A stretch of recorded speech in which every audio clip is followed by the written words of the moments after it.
اب حضرت موسیٰ علیہ السلام کا وہ واقعہ آ رہا ہے کہ جب کہ مصر سے اپنی قوم کو لے کر نکلے، صحرائے سینا میں رہے، کوہ طور پر بلائے گئے، تورات دے دی گئی، اب اس کے بعد انہیں حکم ہوا کہ فلسطین میں داخل ہو جاؤ اور وہاں جو مشرک اور کافر قومیں آباد تھیں، فلسطی کہلاتے تھے، ان کو تم ان کے ساتھ جنگ کرو، انہیں وہاں سے نکالو، اور یہ تمہارے لیے ارض مقدس اللہ کی طرف سے موعود ہے، اس لیے کہ تمہارے ابراہیم، تمہارے جد امجد تھے وہ یہی تھے،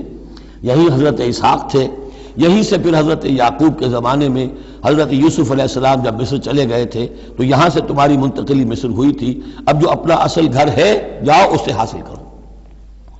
لیکن جب جنگ کا موقع آیا پوری قوم نے کورا جواب دے دیا کہ ہم جنگ کرنے کے لیے تیار نہیں۔ اس پر حضرت موسیٰ علیہ السلام کے مزاج میں جو تلخی پیدا ہوئی اور طبیعت کے اندر یوں سمجھیے بیزاری کی شدت پیدا ہوئی، وہ آپ دیکھیے گا کہ ہم یہ سمجھتے ہیں کہ رسول جو ہے وہ اپنی امت کے حق میں شفقت ہی شفقت ہوتا ہے، شفقت بھی ہے، جیسے اللہ کا معاملہ رؤوف بھی ہے، ودود بھی ہے، لیکن عزیز ذو انتقام بھی ہے، انتقام لینے والا بھی ہے، یہ دونوں شانیں ہیں۔ رسول کا معاملہ بھی یہی ہے، شفیق بھی ہے لیکن غیور بھی ہے، دین کی غیرت اس میں ہے، آپ سے بڑھ کر اللہ کے دین کی غیرت اس میں ہے، تو آخر ظاہر بات ہے کہ آپ کے طرز عمل سے بیزاری بھی ہوگی۔ پھر ان دونوں چیزوں کو سامنے رکھیے۔ اور یہ بات ذرا میں عرض کر دوں، تھوڑی سا نکتہ ہے سمجھنے کا، کہ چونکہ اس قوم کو اب تک بہت سا تجربہ ہوا تھا معجزوں کا، پیاس لگی، ہم سورہ بقرہ میں پڑھ آئے ہیں، ایک ضربی چٹان پر 12 چشمے پھوٹ گئے، کوئی محنت تو کرنی نہیں پڑی، بھوک لگی، من و سلوہ نازل ہو گیا، دھوپ لگی، سائبان جو ہے وہ ابر کا سائبان ساتھ ساتھ چل رہا ہے، سمندر راستے میں آیا، پھٹا، اس نے راستہ دے دیا۔ تو اس سے یہ بھی کہا جا سکتا ہے کہ اس لاڈ پیار کی وجہ سے بگڑ گئے تھے، اور یہی حکمت ہے کہ حضور کی پوری زندگی میں آپ کو اس طرح کا کوئی معجزہ نظر نہیں آتا۔ مسلمانوں جو کرنا ہے اپنی جان دے کر، ایثار سے، قربانی سے، محنت سے، مشقت سے، بھوک جھیل کر، فاقے برداشت کر کے کرو، یہ بہت اہم نکتہ ہے، سمجھ لیجیے۔ یہ عادی ہو گئے تھے۔ وَإِذْ قَالَ مُوسَىٰ لِقَوْمِهِ يَا قَوْمِ اذْكُرُوا نِعْمَةَ اللَّهِ عَلَيْكُمْ إِذْ جَعَلَ فِيكُمْ أَنْبِيَاءَ وَجَعَلَكُمْ مُلُوكًا، اور یاد کرو جب کہ موسیٰ نے کہا اپنی قوم سے، میری قوم کے لوگوں، اور تورات سے معلوم ہوتا ہے، بک آف ایکسوڈس جو ہے 6 لاکھ کی نفری تھی ان کی جب یہ نکلے ہیں مصر سے، اب ان میں بوڑھے بھی، بچے بھی اور عورتیں بھی، ان کو نکال دیجئے تو کم سے کم 1 لاکھ تو ہوں گے کہ جو ایسے لوگ ہوں کہ جو جنگ کی صلاحیت رکھتے ہوں، اور نیچے جائیے برسبیل تنزل تو 50,000 تو ہوں گے، لیکن ان کا حال کیا ہوا وہ دیکھ لیجئے۔ یا قوم اذکروا نعمت اللہ علیکم، میری قوم کے لوگوں اللہ کے اس انعام کا احساس کرو جو تم پر ہوا ہے، اذ جعل فیکم انبیاء، جبکہ تمہارے اندر اس نے نبی اٹھائے، یعنی خود میں نبی ہوں، میرے بھائی ہارون نبی ہیں، حضرت موسیٰ نبی تھے، حضرت یوسف نبی تھے جو آئے تھے، وجعلکم ملوکا، اور تمہیں بادشاہ بنایا ہے۔ بادشاہ بنایا ہے تو ظاہر بات ہے اس وقت تک اگرچہ ان کی بادشاہت تو قائم نہیں ہوئی تھی، ہو سکتا ہے یہ پیشین گوئی ہو کہ جو بتائی جا رہی ہو کہ آئندہ تمہیں اللہ تعالیٰ زمین کی سلطنت بھی اور خلافت بھی دینے والا ہے، جیسے کہ حضرت داؤد اور حضرت سلیمان کے زمانے میں ہوئی۔ ایک رائے یہ بھی ہے کہ چونکہ حضرت یوسف کے زمانے میں انہیں بڑا اقتدار حاصل ہو گیا تھا، بادشاہ تو نہیں تھے لیکن یہ کہ واقعتاً بادشاہوں کے بھی، جن کو کہتے ہیں کہ پیرزادے ہونے کے اعتبار سے بادشاہوں کے بھی مخدوم تھے اور ممدوح تھے، تو شاید اس کی طرف اشارہ ہو۔ وَآتَاكُم مَّا لَمْ يُؤْتِ أَحَدًا مِّنَ الْعَالَمِينَ، اور تمہیں وہ ساری چیزیں دیں جو پوری دنیا میں تمام جہان والوں میں کسی کو نہیں دی۔ یا قوم ادخلوا الارض المقدسۃ التي كتب اللہ لکم، اے میری قوم کے لوگوں اب داخل ہو جاؤ اس ارض مقدس میں، اس فلسطین میں جو اللہ نے تمہارے لیے لکھ دی ہے، اللہ کا فیصلہ ہے، تمہیں ملے گی۔ ولا ترتدوا على ادبارکم، اور اب اپنی پیٹھوں کے بل نہ واپس نہ پھرنا، فتنقلبوا خاسرین، اگر ایسا کرو گے تو خسارے میں رہو گے۔ قالوا یا موسیٰ ان فیہا قوما جبارین، انہوں نے کہا موسیٰ ہم فلسطین میں داخل ہو جائیں، اس میں تو بڑی جابر قوم ہے، بڑی طاقتور قوم ہے، قداور لوگ ہیں، لعیم ہیں، جسیم ہیں۔ ان فیہا قوما جبارین وانا لن ندخلها حتی یخرجوا منها، ہم اس زمین میں داخل نہیں ہوں گے، اپنے قدم نہیں بڑھائیں گے جب تک کہ وہ وہاں سے نکل نہ جائیں۔ وَإِن يَخْرُجُوا مِنْهَا فَإِنَّا دَاخِلُونَ، وہ نکل جائیں پھر ہم داخل ہو جائیں گے۔ قَالَ رَجُلَانِ مِنَ الَّذِينَ يَخَافُونَ، کہا دو اشخاص نے کہ جو خوف رکھتے تھے اللہ کا بھی، انعم اللہ علیہما، اللہ نے بھی ان پر انعام کیا تھا۔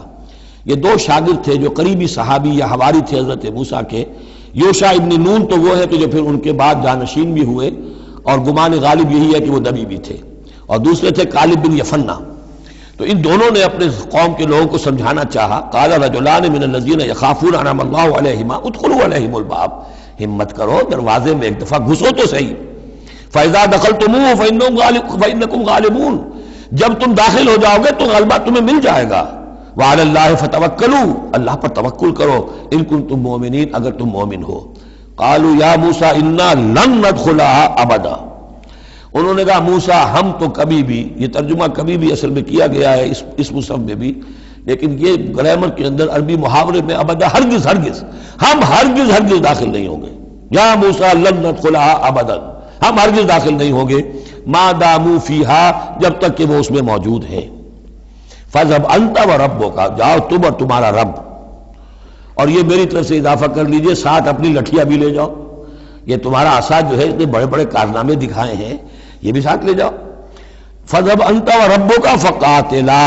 اور جا کے قتال کرو، انا ہاہنا قاعدون، ہم تو یہاں بیٹھے ہیں، ضمیر جنبت نہ جنبت گم رہو محمد، ہم تو یہاں ٹکے ہوئے، ہم نہیں ہلیں گے۔ قال رب، اب دیکھیے بیزاری، وہی حضرت موسیٰ سورہ قصص میں آپ واقعہ پڑھیں گے کہ ایک قبطی جو تھا وہ مار رہا تھا ایک اسرائیلی کو، تو اس کی طرف سے پھر مدافعت کرتے ہوئے حضرت موسیٰ نے ایک مکہ رسید کیا اور اس قبطی کی جان نکال دی۔ فوقظہ موسیٰ فقضى علیہ، اس وقت اتنی محبت اپنی قوم سے، اور اب کیا حال ہے؟ قال رب انی لا املک الا نفسی واخی، انہوں نے عرض کیا پروردگار مجھے تو اختیار نہیں ہے سوائے اپنی جان کے اور اپنے بھائی ہارون کی جان کے۔ ففرق بیننا، باقی یہ پوری قوم انکار کر رہی ہے تو اب تفریق کر دے، علیحدہ کر دے، جدائی ڈال دے ہمارے مابین، وبین القوم الفاسقین، اور ان ناہنجار لوگوں کے درمیان، میں اب ان کے ساتھ رہنا نہیں چاہتا۔ آج کی اصطلاح میں ہم کہہ سکتے ہیں میرا استعفیٰ قبول فرما لے، کہ میں اب ان کے ساتھ نہیں رہنا چاہتا، ان کی ناہنجاری، جو کچھ انہوں نے دیکھا ہے، میرے ہاتھوں سے جو معجزے دیکھے ہیں، میرے اور ان کے درمیان اب تفرقہ پیدا کر دے۔ اللہ نے یہ درخواست قبول نہیں کی، لیکن یہ کہ تذکرہ بھی نہیں کیا۔ قال فإنها محرمة عليهم 40 سنة، نہیں، ہم جو سزا انہیں دے رہے ہیں وہ یہ ہے کہ اب یہ ارض مقدس، اگر یہ بزدلی نہ دکھاتے ابھی ہم انہیں دے دیتے، اب انہوں نے بزدلی دکھائی ہے تو اب یہ ان پر حرام رہے گی 40 برس تک۔ یتیہون فی الارض، اسی صحرا میں، اسی صحرائے سینا میں، سینائی پیننسولا، یہ بھٹکتے پھریں گے۔ فلا تأس علی القوم الکافرین، قوم الفاسقین، تو اب آپ اس فاسق لوگوں کے بارے میں اب آپ افسوس نہ کریں، اپنے دل کے اندر رنج نہ لیں، اب جو کچھ ان پر بیتے گی، لیکن بہرحال آپ ان کی طرف رسول بنا کر بھیجے گئے ہیں، جب تک زندگی ہے آپ کو ان کے ساتھ رہنا ہے۔ یہاں ذرا یاد کر لیجئے کہ جو حضرت موسیٰ نے کہا انی لا املک الا نفسی واخی، حضور سے کیا کہا گیا تھا سورہ نساء میں؟ فقاتل فی سبیل اللہ لا تکلف الا نفسک وحرض المؤمنین، اے نبی آپ اللہ کی راہ میں قتال کیجئے، آپ پر ذمہ داری نہیں ہے سوائے اس کے کہ آپ کی اپنی جان ہے، اور آپ اہل ایمان کی جتنی تحریض، ترغیب، تشویق، جتنے ان کے ایمان کے جذبات کو اپیل کرنا ممکن ہے کیجئے بس۔ وَاتْلُ عَلَيْهِمْ نَبَأَ ابْنَيْ آدَمَ بِالْحَقِّ، اب یہ معاملہ ہو رہا ہے قتل ناحق کے سلسلے میں، ملک میں فساد مچانے کے سلسلے میں، چوری ڈاکے کے سلسلے میں، کیا ان کی اہمیت ہے، کیا اس کے پھر سزائیں ہیں۔ وَاتْلُ عَلَيْهِمْ نَبَأَ ابْنَيْ آدَمَ بِالْحَقِّ، اور اے نبی ان کو پڑھ کر سنائیے آدم کے دو بیٹوں کی کہانی یا قصہ حق کے ساتھ، اِذْ قَرَّبَا قُرْبَانًا، جبکہ ان دونوں نے قربانی پیش کی، ایک حابیل قابیل، اور ایک ان میں سے گنریے کا کام کرتے تھے، بھیڑیں بکریاں چراتے تھے، ایک کاشتکار تھے، تو دونوں نے کچھ اپنی جنس لے کر آئے اور دوسرے جو ہیں وہ کچھ اپنے کوئی جانور لے کر آئے، اللہ کے لیے نذر کے طور پر پیش کیا۔ فَتُقُبِّلَ مِنْ أَحَدِهِمَا وَلَمْ يُتَقَبَّلْ مِنَ الْآخَرِ، تو ان میں سے ایک کی بھی جو قربانی تھی قبول کر لی گئی اور دوسری کی قبول نہیں کی گئی۔ یہ کیسے معلوم ہوا؟ یہ میں بتا چکا ہوں آپ کو کہ اس وقت کا معاملہ یہ تھا کہ قربانی کی قبولیت کی علامت یہ ہوتی تھی کہ آسمان سے ایک شعلہ سا نیچے اترتا تھا اور وہ اس کو بھسم کر دیتا تھا، گویا کہ اللہ نے قبول فرما لی۔ قال لاقتلنک، اب جس کی یہ قبول نہیں ہوئی تھی اس نے کہا اپنے بھائی سے جس کی قبول ہو گئی تھی، حسد کی آگ میں جل کر میں تمہیں قتل کر دوں گا۔ قال انما يتقبل اللہ من المتقین، انہوں نے کہا بھائی جان اس میں میرا کیا قصور ہے، یہ تو اللہ تعالیٰ کا قاعدہ ہے، قانون ہے، وہ صرف متقیوں ہی سے قبول کرتا ہے۔ لئن بسطت الی یدک لتقتلنی، اگر آپ اپنا ہاتھ بڑھائیں گے مجھ پر، چلائیں گے مجھے قتل کرنے کے لیے، ما انا بباسط یدی الیک لیقتلک، تو بھی میں اپنا ہاتھ نہیں چلاؤں گا، نہیں بڑھاؤں گا کہ آپ کو قتل کروں، یعنی یہ ایک طرفہ قتل ہوگا آپ کا۔ انی اخاف اللہ رب العالمین، مجھے تو اللہ کا خوف ہے جو تمام جہانوں کا پروردگار ہے۔ انی ارید ان تبوء باسمی و اسمک، اور پھر میں چاہتا ہوں کہ اگر آپ مجھے قتل کر ہی دیں، اس انتہا تک پہنچ ہی جائیں، تو آپ اپنے گناہ کا بھی بوجھ اپنے سر لیں، میرے گناہ کا بھی بوجھ لیں۔ جو ناحق مقتول ہے اس کے تو گویا کہ تمام گناہ اس قاتل نے اپنے سر پر لے لیے، تو میرے تو گھاٹے کا سودا نہیں ہے۔ What do I stand to lose؟ آخر میری کوئی خطائیں ہیں، میری کوئی غلطیاں ہیں، کوئی گناہ میں نے کیے ہوں گے، اگر آپ ناحق مجھے قتل کریں گے تو میرے ان تمام گناہوں کا وبال آپ کے سر آ جائے گا، تو میرے تو کوئی نقصان والی بات نہیں۔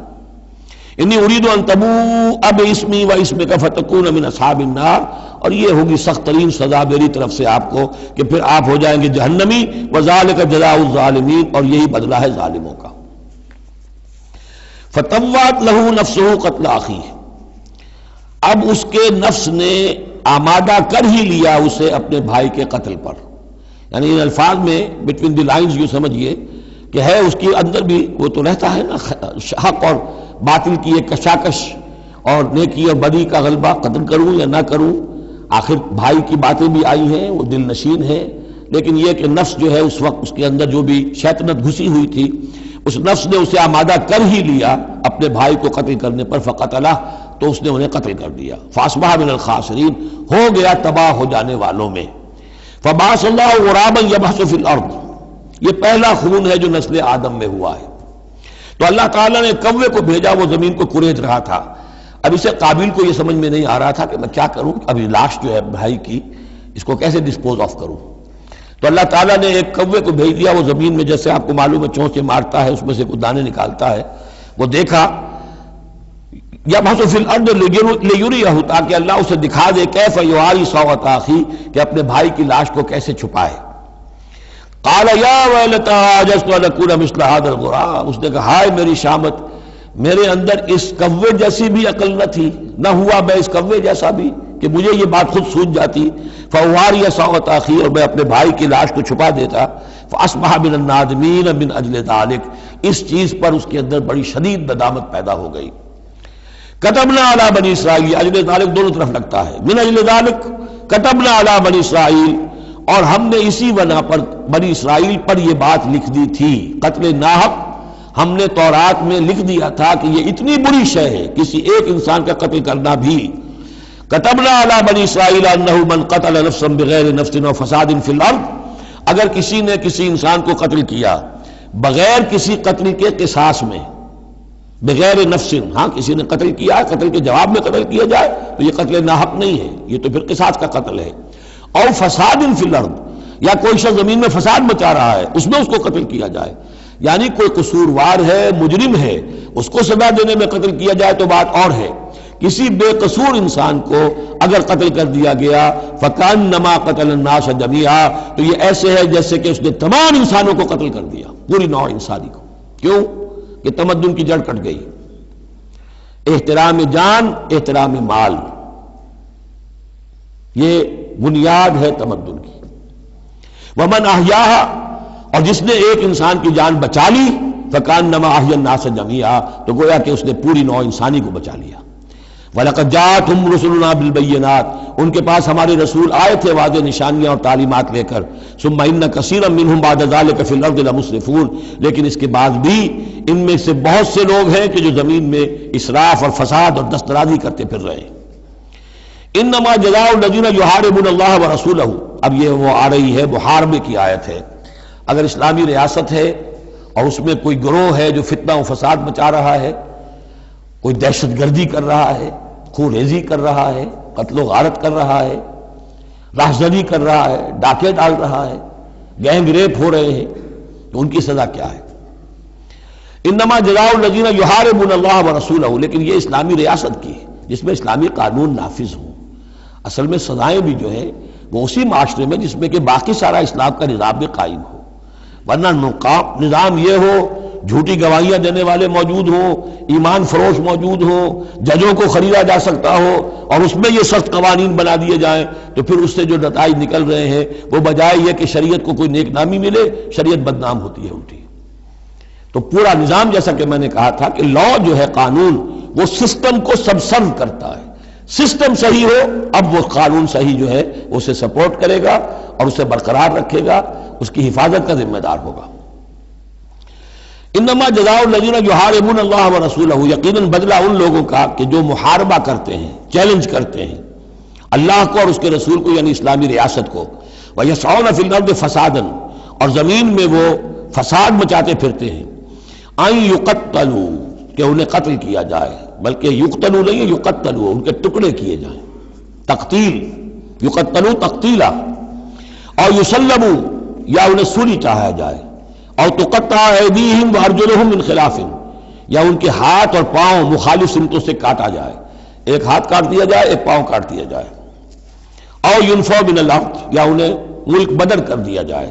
ذالک لہم خزی فی الدنیا، یہ تو ہے ان کے لیے دنیا کی زندگی میں رسوائی. وَلَهُمْ فِي الْآخِرَةِ عَذَابٌ عَظِيمٌ، اور آخرت میں ان کے لیے مزید بہت بڑا عذاب ہے. إِلَّا الَّذِينَ تَابُوا مِن قَبْلِ أَن تَقْدِرُوا عَلَيْهِمْ، سوائے اس کے کہ جو لوگ توبہ کر لیں اس سے پہلے کہ تم ان پر قابو پاؤ. ایک تو یہ ہے کہ توبہ کر لی ہے، ابھی وہ ڈاکو پکڑے نہیں گئے، پکڑے جانے سے پہلے توبہ کر رہے ہیں، اس میں رعایت کی گنجائش ہے. لیکن جب پکڑے گئے اب توبہ کا دروازہ بند ہو گیا.